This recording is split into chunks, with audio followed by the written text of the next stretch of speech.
নমস্কাৰ এই মুহূৰ্তত জনাইছো অসমৰ প্ৰত্যেকগৰাকী জনসাধাৰণৰ বাবে কেইবাটাও গুৰুত্বপূৰ্ণ খবৰ। আজি হৈছে 18 এপ্ৰিল। আজিৰ দিনটোতে অসমৰ লগতে ভাৰতবৰ্ষৰ বিভিন্ন প্ৰান্তৰ পৰা কেইবাটাও গুৰুত্বপূৰ্ণ খবৰ যুগুত কৰা হৈছে। এই মুহূৰ্তত জনাইছো আজিৰ প্ৰথমটো খবৰেই ৰাজ্যবাসীৰ বাবে এটা ডাঙৰ খবৰ। কাইলৈ অসমত প্ৰথম পৰ্যায়ৰ নিৰ্বাচন। ৰাজ্যৰ 5টা সমষ্টিত অনুষ্ঠিত হ'ব প্ৰথম পৰ্যায়ৰ নিৰ্বাচন। কাইলৈ ৰাজ্যৰ ভোটাৰে নিৰ্ণয় কৰিব 35গৰাকী প্ৰাৰ্থীৰ ভাগ্য। কাজিৰঙা, শোণিতপুৰ, লখিমপুৰ, ডিব্ৰুগড়, যোৰহাটত কাইলৈ হ'ব ভোট। আৰু কাজিৰঙা সমষ্টিত 11গৰাকী প্ৰাৰ্থী, শোণিতপুৰত 8গৰাকী প্ৰাৰ্থীৰ প্ৰতিদ্বন্দ্বিতা। আৰু লখিমপুৰত 9গৰাকী প্ৰাৰ্থী, যোৰহাটত 4গৰাকী প্ৰাৰ্থী, ডিব্ৰুগড়ত 3গৰাকী প্ৰাৰ্থীৰ প্ৰতিদ্বন্দ্বিতা। আৰু ৰাজ্যৰ প্ৰথম পৰ্যায়ৰ নিৰ্বাচনত মুঠ ভোটাৰৰ সংখ্যা 86,47,869 গৰাকী। লগতে 42,82,887 জন পুৰুষৰ বিপৰীতে 43,64,859 গৰাকী মহিলা ভোটাৰ। আৰু প্ৰথম পৰ্যায়ত 5টা সমষ্টিত 123গৰাকী তৃতীয় লিংগৰ ভোটাৰ। কাইলৈ 10,001টা কেন্দ্ৰত হ'ব ভোট গ্ৰহণ আৰু নিয়োজিত 40,04,000গৰাকী পলিং প্ৰিজাইডিং বিষয়া। আৰু কাইলৈ পুৱা 7 বজাৰ পৰা সন্ধিয়া 5 বজালৈ প্ৰথম পৰ্যায়ৰ ভোট গ্ৰহণ অনুষ্ঠিত হ'ব। আৰু কাইলৈ অসমত প্ৰথম পৰ্যায়ৰ নিৰ্বাচন। ৰাজ্যৰ 5টা সমষ্টিত অনুষ্ঠিত হ'ব এই প্ৰথম পৰ্যায়ৰ নিৰ্বাচন।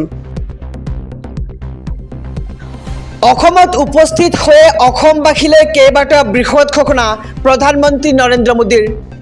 নলবাৰীৰ পৰা ৰাজ্যবাসীলৈ 8টা ডাঙৰ ঘোষণা কৰিছে এইবাৰ প্ৰধানমন্ত্ৰী নৰেন্দ্ৰ মোদীয়ে।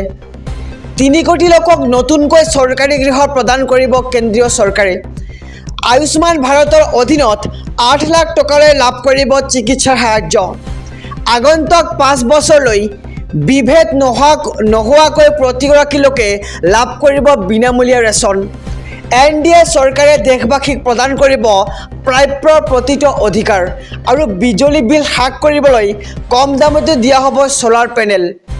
কৃষকসকলে লাভ কৰিব PM কিষাণ সন্মান নিধিৰ আৰ্থিক সাহায্য। লগতে অসমৰ চাহ শ্ৰমিককে ধৰি 3 কোটি মহিলাক লাখপতি বাধ্য কৰাৰ লক্ষ্য এইবাৰ বিজেপি চৰকাৰৰ। অসমত উপস্থিত হৈ কেইবাটাও বৃহৎ ঘোষণা কৰিছে এইবাৰ দেশৰ প্ৰধানমন্ত্ৰী নৰেন্দ্ৰ মোদীয়ে। নলবাৰীৰ পৰাই ৰাজ্যবাসীলৈ এই 8টা ডাঙৰ ঘোষণা কৰিছে দেশৰ প্ৰধানমন্ত্ৰী নৰেন্দ্ৰ মোদীয়ে। নিৰ্বাচনৰ পিছতে সমগ্ৰ দেশজুৰি বলবৎ হ'ব UCC। UCCক লৈ পুনৰ ডাঙৰ ঘোষণা কেন্দ্ৰীয় গৃহমন্ত্ৰী অমিত শ্বাহ। UCC বলবৎ হোৱাৰ পূৰ্বে হ'ব পূৰ্ণ চৰ্চা। আৰু ধৰ্মৰ আধাৰৰ ভিত্তিত আইন হ'ব নোৱাৰে। জনতাৰ হিতৰ বাবে আইন হ'ব লাগে। আৰু সমাজ ব্যৱস্থাক শুধৰণি কৰাৰ বাবে আহিব UCC ব্যৱস্থা। নিৰ্বাচনৰ পিছতে সমগ্ৰ দেশজুৰি বলবৎ হ'ব UCC। আমি খবৰটো আকৌ জনাবলৈ যত্ন কৰিম। UCCক লৈ পুনৰ ডাঙৰ ঘোষণা কেন্দ্ৰীয় গৃহমন্ত্ৰী অমিত শ্বাহৰ। UCC বলবৎ হোৱাৰ পূৰ্বে হ'ব পূৰ্ণ চৰ্চা। আৰু ধৰ্মৰ আধাৰৰ ভিত্তিত আইন হ'ব নোৱাৰে।